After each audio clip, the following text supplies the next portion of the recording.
Hello, welcome back to the Education on Fire show. Thank you so much for being here as always. I'm delighted to be able to bring a conversation today talking about VR, about 3D, about just how technology is going to be supporting and is an integral part of STEM and how being able to use that, bringing it to the many, many people that are going to be able to be supported in a way that they might not have done before. And I'm delighted to be able to bring on the CEO of Inspirit to be able to kind of talk to you about that, a little bit about the history and also where the company's going and how it's trying to help people. So, as always, please do make sure that you subscribed and you've hit that notification bell. Today is going to be the last of the weekly live streams. We're going to have a little bit of a restart, really. We're going to change the way that we're doing the podcast. It's going to become a video podcast, which is then going to come on the YouTube site as well. And then we're going to have some semi-regular live streams where we can still keep the conversation going and bring you in to everything as well. So yeah, so really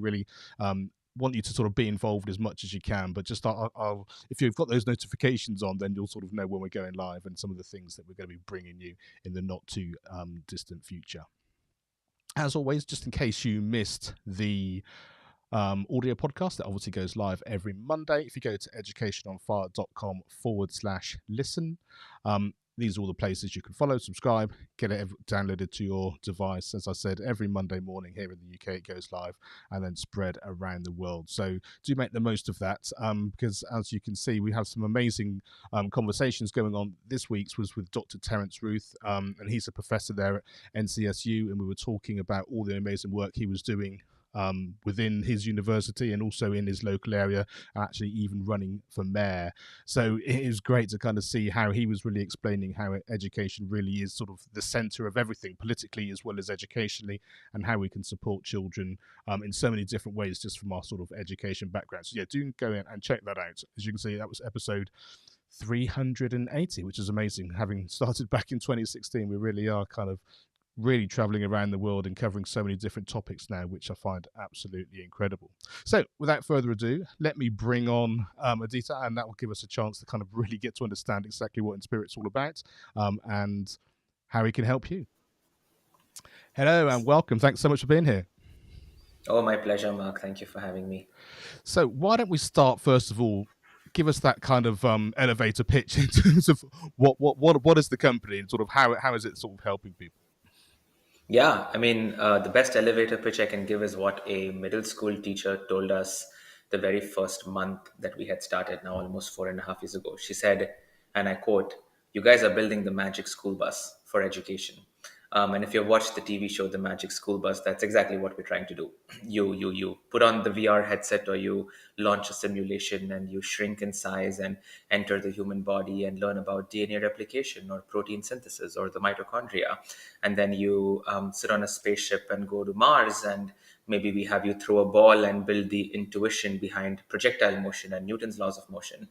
And we teach you learning by experiencing phenomena, by experiencing ideas, by experiencing concepts, with this goal of really stimulating a deep sense of inquiry, critical thinking, problem-solving abilities, and really kind of inspiring the next generation of scientists and builders.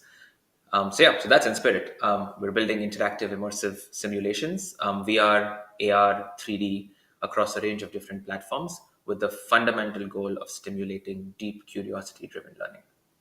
And I think this really is the exciting part of where the technology is really going to be changing education, but supporting children and getting that engagement so quickly. Like I say, it'd be fantastic to do that on Mars rather, because that's not very practical. But the ability to kind of be as close to that, like I say, through the sort of things that you're doing, just changes the whole thing to be actually an integral understanding of what's happening. But like I say, to sort of take yourself into any given theory or knowledge base, just that's so different than now children sit down, we're going to open our textbooks and here's what we're going to be looking at.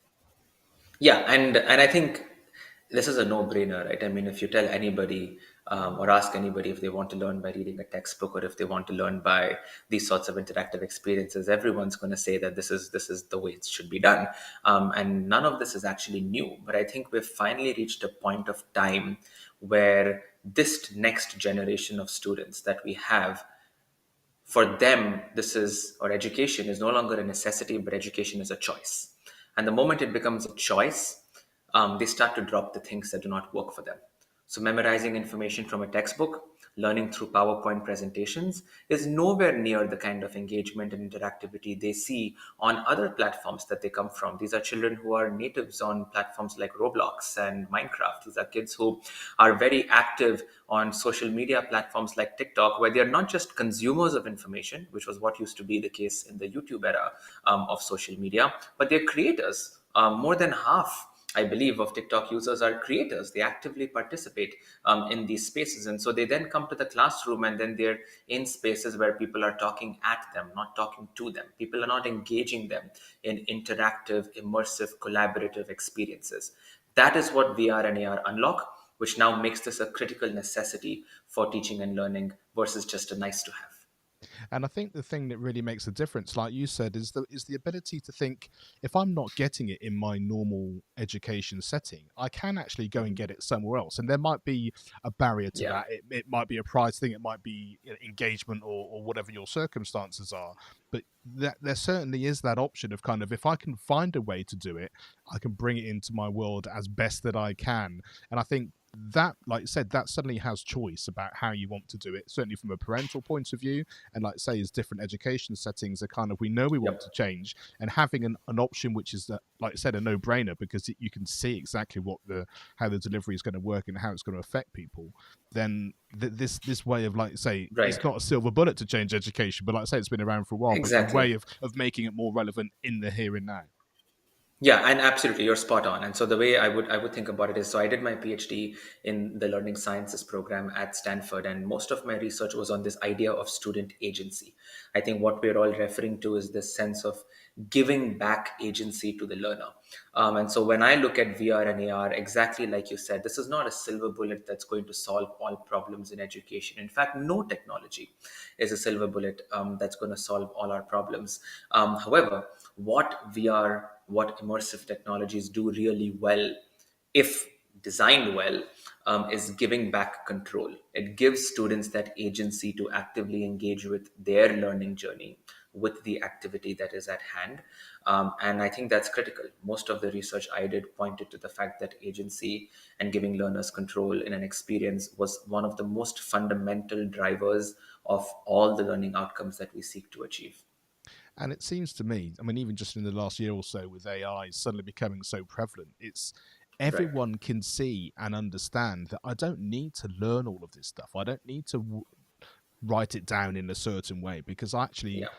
I can get all of that information just by asking a question. The skill comes from, what am I asking? How is it relevant for me? How can I make it fit what I'm trying to achieve?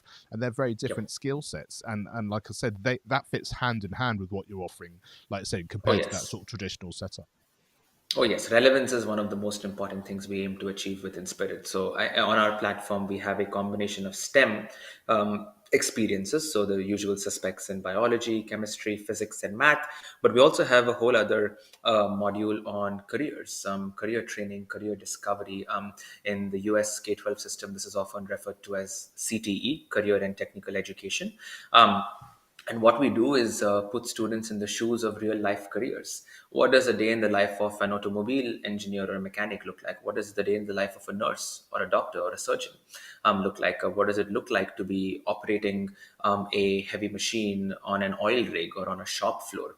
The idea is to bring experiences to children in ways that were impossible to do before. In fact, we adopt a very cool framework which came out of the virtual reality lab at Stanford, and one of our advisors, Jeremy Valenson, it's called the DICE framework, which is, we only build experiences in XR for topics that are DICE in nature, that are just too dangerous to do in the real world, that are impossible to do in the real world, that are counterproductive, or that are expensive, DICE.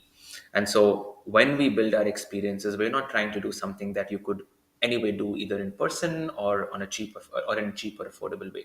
We're asking the question of, what can you do with this technology that was impossible to do before?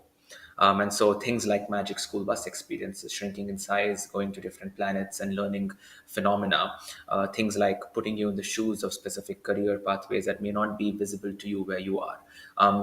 or maybe inaccessible or maybe too dangerous, but will give you that exposure, will build self-efficacy, will build a sense of relevance. Oh, that's why I should be learning algebra. Oh, that's how physics applies or shows up or manifests in the real world.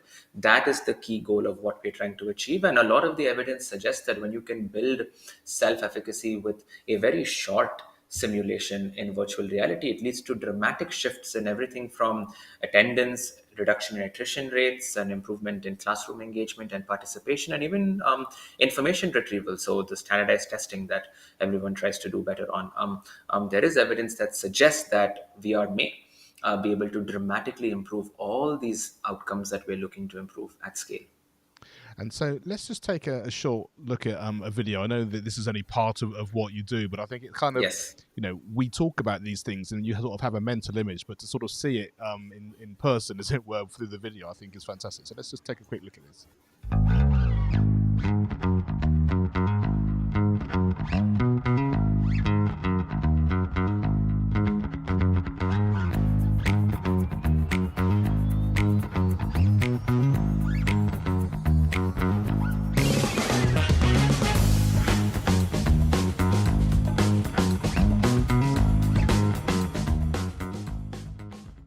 AR really does allow for students to learn in a more interactive and engaging way, and really just creates better retention and understanding of the content being presented to them. So those are kind of the ways that I see that it's enhancing our learning experience for our students. Seeing them engage and want to try that and see math comes to life, that is really rewarding. I found that it was pretty seamless and easy to incorporate it into the material I'd already prepared earlier in the year. It just gave me something extra, and I'm always looking for that extra thing that can help them to understand a topic.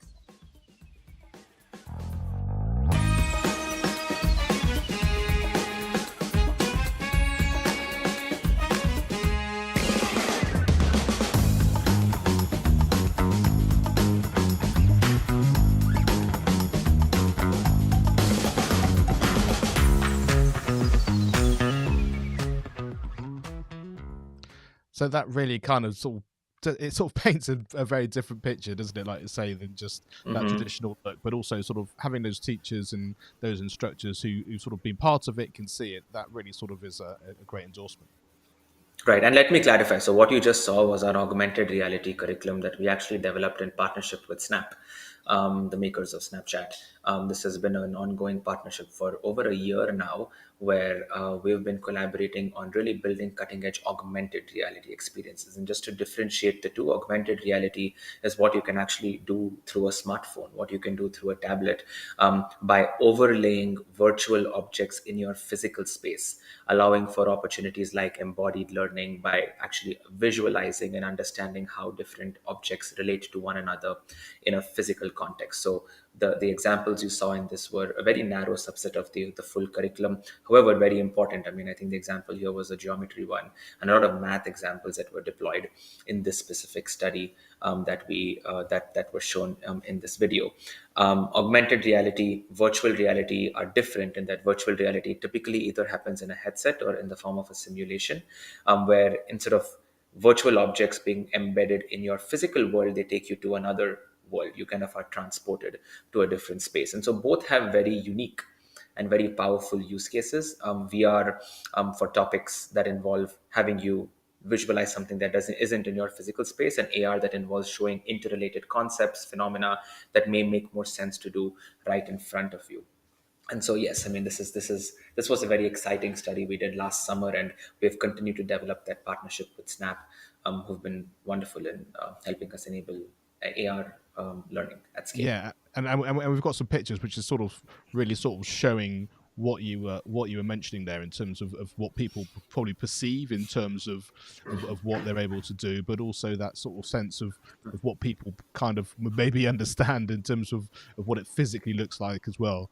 And that sort of, I guess, is the image that sort of comes across to people, like I say, with everyone wearing headsets and what you're doing, and then the same with this one.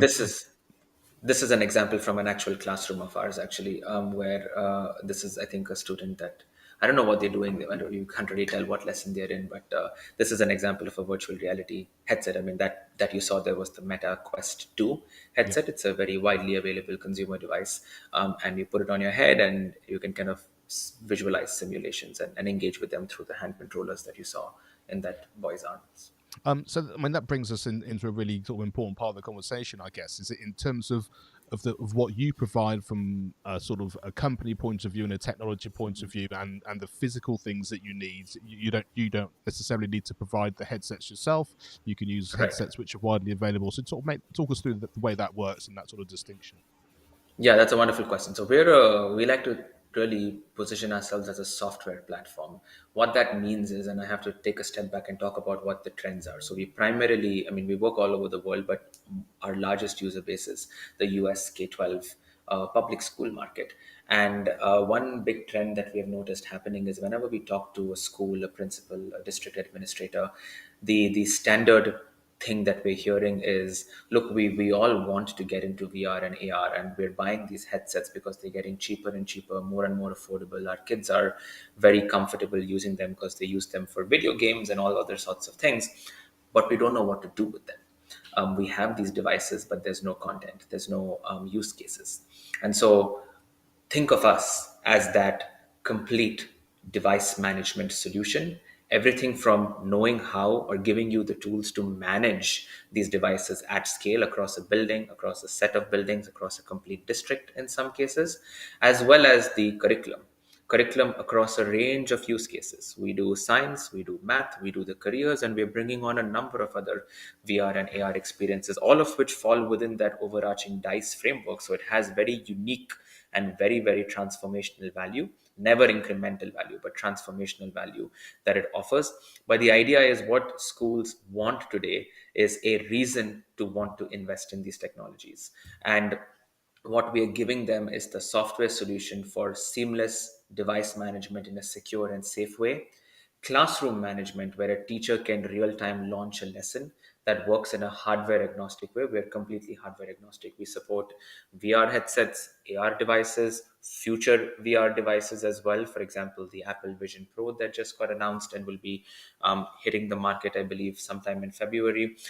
We are already compatible and support that platform, as well as older devices like Chromebooks and laptops and browsers, where we also support all our experiences. So the idea is, real time, a school, a teacher, an instructor, or an individual can launch an experience that works across all these platforms, real time manage them, do things like real time activities, classroom management, assessments, analytics, and then, of course, a giant and ever growing library of almost Netflix-like content, where every 1 month there's a new title that we launch. Everything is standards aligned. We have a large team of former teachers, former administrators who spend an incredible amount of work in doing the alignment with curriculum, with standards, building lesson plans, and also doing very rigorous teacher training and instructor training to help them get onboarded in a seamless way with this technology. So, you sort of mentioned that sort of Netflix idea. So is it that they have their curriculum, they have the things that they want to be studying and how they want to focus their work, and they can literally come into the platform and pick and choose what they think is going to be relevant within that scenario, or are you providing a little bit more structure than that if they need it as well? Yeah, so they have ready to go templates, and then they have the ability to customize it if they wish. We actually have also integrated a lot of AI driven tools that allow a teacher to build complete science labs. You can literally have a sixth grade teacher come in and say, I want to teach my children Newton's laws of motion, but sixth grade appropriate for these specific curriculum standards in my state, my city, my town, my region. And I want them to do an activity or a homework task or a quiz. And based on that, a lesson plan can be customized and developed for them, along with supported 3D, VR, AR content that gets embedded into that lesson. So what they can get is either off-the-shelf resources or that level of minute customization, if that's what they wish. Yeah, and already just by listening to you, the whole idea of learning suddenly sounds exciting, and the fact, like you say, Exactly, kind yeah. kind of put it together in such a different way. Yeah. I mean, think of these as sandboxes where you can build interactive experiences in the most powerful way. What VR unlocks is experiential learning, and what AI unlocks is customization or real contextualization and personalization. So you bring those two together, and what you have is a software platform that can just work across any device and bring that sort of powerful experience-driven learning opportunities. Yeah, amazing. So you sort of mentioned Stanford before. Take us sort of through your Yeah, journey. It's one thing to be interested in this. It's one thing to kind of really love what's going on. It's another then to develop a company and to run it. right. And as you mentioned before, everything's changing so fast. So to sort of keep on Yeah, top of everything and be able to be at the forefront of what's going to yeah, happen yeah. next before we even know what that is.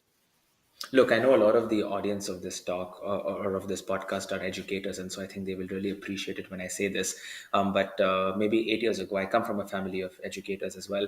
And one thing I noticed both as a student, as someone who came from a family of teachers, what I noticed was a lot of ed tech was being largely airdropped into schools. And then it was usually being airdropped or adopted because it was new, because it was cool, because it was the next big thing, and then it was collecting dust on the shelf. And I was tired of that, and I did not want that to happen with AR and VR because I saw the promise that this technology had, but I was worried that it would become another cool new gadget that someone would buy and then it would just be sitting on a shelf. Or it might actually cause harm in many cases, which a lot of technology can do. It can widen gaps, it can create additional challenges and problems as well. So I actually chose to do a PhD in the Learning Sciences program, and I'm still a researcher at the Graduate School of Education at Stanford, where I do a number of experimental and empirical work around evaluating how technologies are embedded, integrated, and sustained in the classroom.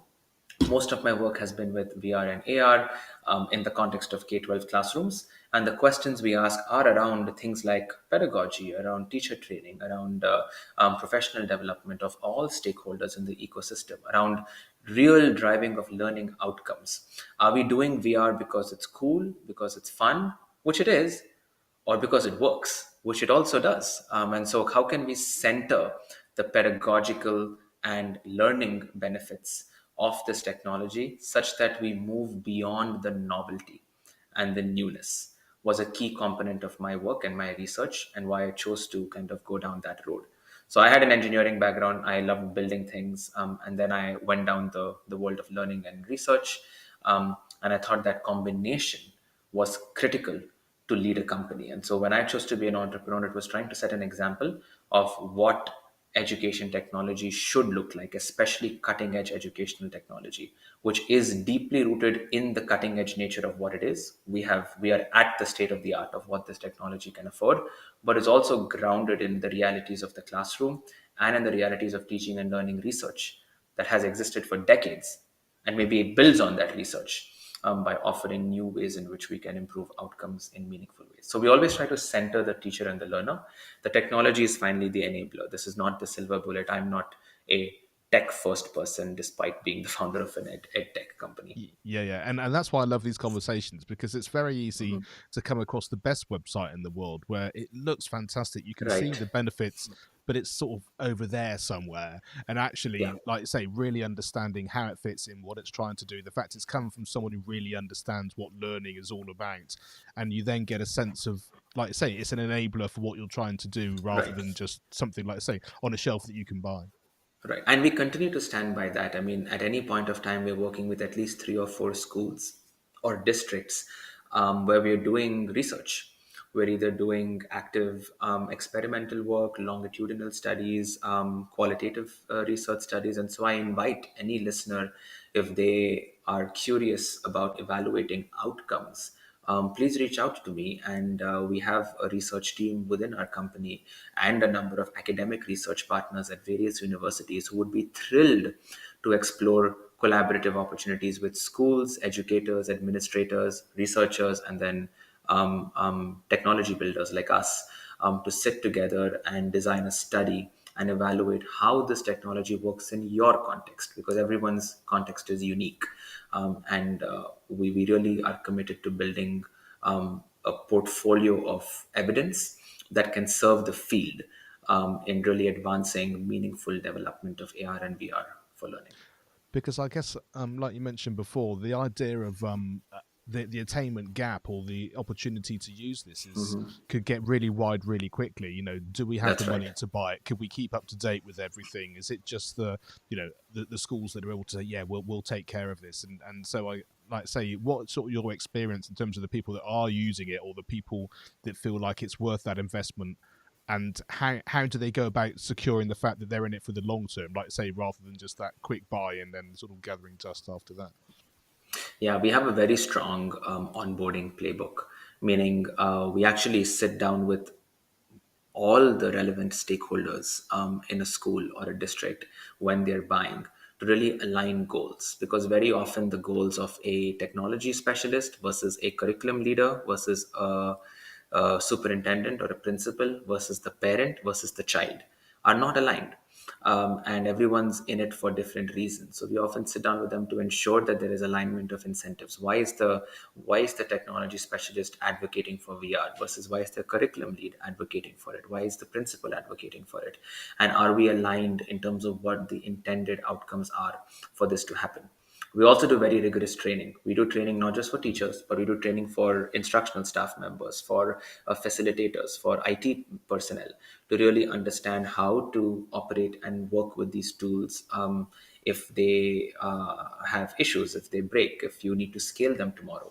So these play a very big role. I mean, we have evidence also that suggests for those schools that we did not do professional development with versus those that we did with showed significantly longer term usage, more sustained usage, and in fact expansion of usage versus those that did not receive the training, because you know you do need to be onboarded in a very meaningful way, and you need experts, people who have been there in their shoes, who understand the context they're coming from. And all our trainers, all our instructional and customer support people are all former either educators or people who are part of that ecosystem for a long time. So that goes a very, very long way in making this work. We also are very realistic about expectations as well. There are some things VR is really good for, and there are some things that it is absolutely not good for. So I would never advocate for incremental use cases of VR, because I think those will not stick. And that's why I go back to DICE. I'm not someone that advocates for, and this might be a hot take, but I am not someone, at least in spirit, and even the research I've done, and a lot of the people I work with at Stanford too, are not people that advocate for that idea of building a avatar based metaverse where you have people hanging out for 8 or 9 hours a day in a virtual campus, engaging with one another. At least from a learning sciences perspective, the learning outcomes we're attempting to pursue can be achieved with a less is more ideology with VR. And that's really what we advocate for. Is VR is best when it is used for those short 5 to 10 minute bursts, and when it is embedded in the context of a lesson, and when those 5 to 10 minute bursts are directed at one of those DICE specific use cases. And the moment you do that, you immediately go beyond novelty, beyond the wow factor, and what you're settling for is actual learning value that will persist in the long term as well. It lasts beyond the life cycle of that one person that said, I wanted to buy it. It stays even when you have change in leadership, when you have change in school cycles and school years, and so on. And I think it really fits into what I'm hearing sort of post-pandemic in terms of the human connection is really important. That's right. The reality is really important. And so it's the first time I've sort of heard that sort of not being in a virtual setting for long periods of time, but that using it in certain ways, because you can see how that's so important, because like I say, the novelty goes very, very quickly, and we know the strain that can be as well. And I think the same for the sort of thing that I do. Even now, we're chatting over the internet, but because we can't sit in the same room as each other, so therefore it gives us the opportunity to do that. And that's kind of the same sort of thing. What can we do that enhances Totally. the possibilities that we have, but at the same time, if we can go meet for a coffee and do that, and I can meet with someone down the road, then that's right. that's and the way to and achieve. also more radically, what can you do with this technology that was impossible to do before? That's where the real magic starts to happen, when you actually try to rephrase that question and not just look for incremental improvements, but completely radical changes in what one can do for teaching and learning. And what's your experience in terms of people who just not poo-poo it as an idea, but are just kind of, yeah, it sounds great, but we just can't bring it into where we are at the minute. Like I say, I know the onboarding will be important with that, but I guess there's a conversation before that. There's sort of Right. bringing people around the periphery that are going to be part of an organization or a school that are going to be using it, who maybe aren't necessarily as keen as the leadership, who are like, Right. we can see where this is going to take us forward. Right. I mean, there's always people like that, and you have to acknowledge that. And actually, I mean, that makes complete sense. VR is not cheap.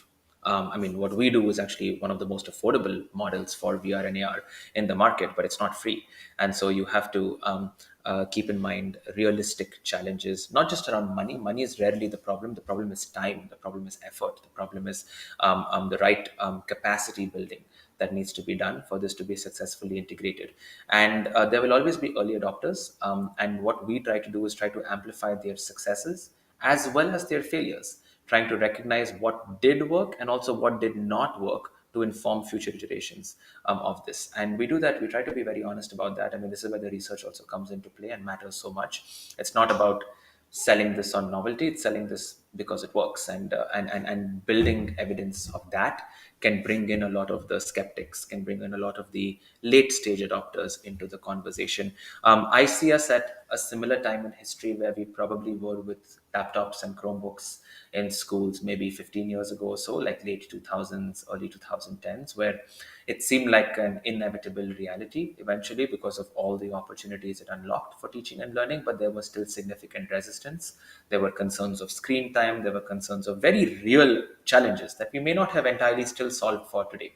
But what it took was really pioneering best practice examples by working with innovative districts, innovative schools, innovative individuals, and demonstrating the net good or the net gains of having those sorts of tools in the classroom while mitigating the risks and the challenges that came with it. And so a combination of the two is what we strive to do, and we are hopefully shaping the future of spatial computing devices, just as there were some companies that shaped how the laptop and tablet devices found their way into many schools around the world. Yeah, and it's interesting that in terms of sort of how long that's taken to become a reality. I mean, there's a school that I work in, and they've only just sort of brought that out. They've had the There you opportunity to go. have them in certain scenarios, but every child Yeah. having it on their person, being able to do that is a different thing. And part of that, like I say, is bringing it into the norm. We're all trying to Right. do the same thing, the And same I want to opportunity. clarify the difference here is actually we do not advocate for a one-to-one model. And so this is actually a significantly easier tool to be bringing in. In fact, the way we advocate for VR usage is, again, back to less is more. It's even less is more with hardware. It's not 35 children and 35 headsets. It's usually 35 children and 10 headsets with a station rotation setup that's set up in the classroom where you have a reflection activity, you have the VR experience, you have an assessment activity, and you have students rotate from station to station. The idea, again, is embedding AR and VR in the classroom context. And hey, with AR, you don't even require the headsets. AR works directly in the classroom space with existing devices. So that's our model: is we sit down with the school, with the instructors, and we really design what makes sense for them. And it's very often a very lightweight model. And that's good because that actually effectively sustains in the long term. Yeah, and I love that, and that hadn't even crossed my mind. And also, what it also does is it gives a bit more of that personalised learning, doesn't it? Because once you start to be able to have these different stations, you've got more time to focus on individuals or smaller groups and talk about That's what right. needs to do, while the other people are able to be immersed in a different way. Yeah, and this is why the pedagogy of how we do it matters so much. The classroom lesson plans, the design of the lesson matters so much, because we have seen VR is most effective when it's done that way, wherein it's Yeah. deeply, truly embedded into a lesson with other things happening beyond just VR as well. Yeah, fantastic. It sounds amazing. So people who either want to get in touch with you, like you said, about the sort of Yeah. a study or working together, or finding out more about what you're offering in more depth, where's the best place for them to go and get involved? Right. So anybody can directly email me if they wish. My email is my first name, Aditya, Aditya, at inspiritvr.com, inspirit.com. They can also go to inspiritvr.com, directly learn about the AR and VR offerings, and directly contact us from there as well. But if they want a direct line to me, you can always email me. Fantastic. Well, Aditya, thank you so much for coming on and sharing it. It's always fascinating to me as someone that generation further back that kind of didn't have any of that experience. You know, it was the excitement of walking to the school TV room and being able to see something when I first Right. started. But the same thing, like I say, it kind of inspired and kind of gave you a different feeling of what that learning was at that particular time. And I think you've painted a fantastic picture of what that is. And I love the way it's so integrated with what people in the education profession will actually understand and learn. And like I say, a Right. tool to be able to really enhance what's possible. So yeah, thank you so much for sharing that. Thank you. And we're just scratching the surface. I can't wait to see what happens. Thank you for having me here. Oh, And this was a lot of fun. fantastic. My pleasure. Thank you so much. So I hope you enjoyed that. Please, if you've got any comments or anything, please do leave them below, and we can sort of chat through those as well, and do sort of make the most of being able to follow up on that and to find out even more. If you have any comments or questions that you'd like to ask now, do put them in the comments, and we can still bring those up in the last few minutes just as we're sort of finishing off here. And I just wanted to have the chance, just a couple of things which are coming up. We always like to share a previous episode of the podcast as well. And I thought this was a good one as we've been talking about technology, and Tassamai was something that we did just a few, well, what does it say, August 22, nearly over a year ago now, which is amazing. But talking about how the idea of technology and the way that you're able to do that can sort of make a big difference in so many different ways. And I think that's what I find fascinating about chatting to so many people when they've got a passion and an expertise in how they want to develop that in a piece of software in education in a way that, like we said, as we were chatting before, is something which wasn't even perceived in certainly my time of education. And I just love the fact of how well that can really make all the difference in terms of what education will look like going forward, and hopefully be supporting children to feel like we said, they've got more agency, but with a research background and an idea of what they're doing, and a real sort of data driven as well as an emotional connection to what it is that they're trying to do. And I think those two things hand in hand are definitely going to make all the difference to that. Also, I'd like to mention again, BBC Teach, they've got another live lesson coming up, say for Internet Day, Tuesday the 6th of February at 11 o'clock. They're doing some amazing things. If you go to the description in this video, there's a direct link which takes you through to the website and shows you all those things as well. And thank you for what they're doing, and for them keeping me in the loop of everything that's happening as well, because that way I can bring all this information and sort of share these things as they're coming up, should you not be doing any of them as we go through as well. So yeah, it's been fantastic to have this conversation. I've really enjoyed these live sessions. We've been doing them now since September, and I committed to doing them all the way through till Christmas. And we've been so popular in doing it that we decided to carry them through into the end of January. As I mentioned, what it's done is it's kind of spurred me on to sort of slightly reframe the podcast and how we do it, partly from the video context, the fact that YouTube seems to be picking up in terms of what people are wanting to do and how they're wanting to watch and how they're wanting to react. But at the same time, I don't want to take away from the audience of people who will enjoy listening on the audio side. So what we're going to do is we're going to start recording the podcast in this video format, send it to the audio as well. So my job is to try and make that as seamless as it was, so it still sounds as good to those people who like the audio thing, but also have a sense of being able to interact more here and have that video concept as well. So that's what we're going to be doing going forward. I do love the idea of being able to chat and bring people into the chat and sort of have this backwards and forwards that we have done over these weeks as well. So maybe once a month we're going to bring those in so we can have the chance to come together, which was really the opportunity that I wanted to create with these live sessions as well. So for the chance for you to ask questions and to get involved. So we're going to bring some of that in as well, and kind of do an amalgamation of the whole thing. So yeah, do make sure, as we mentioned before, if you haven't already, please do make sure you're subscribed and hit that notification, and then that way you'll make sure that you have all the information as we start to plan out how that's going to work going forward. So yeah, thank you so much indeed. It's been an absolute joy being here with you again. We definitely have a live session coming back at the very beginning of March, and make sure that you've subscribed to everything that you need to do. I hope you're enjoying the audio podcast. Make sure you educationonfire.com/listen to get all those information as well, and everything you need, and you can get in contact with me at educationonfire.com. Fantastic. Thank you so much, and we will be back again very soon.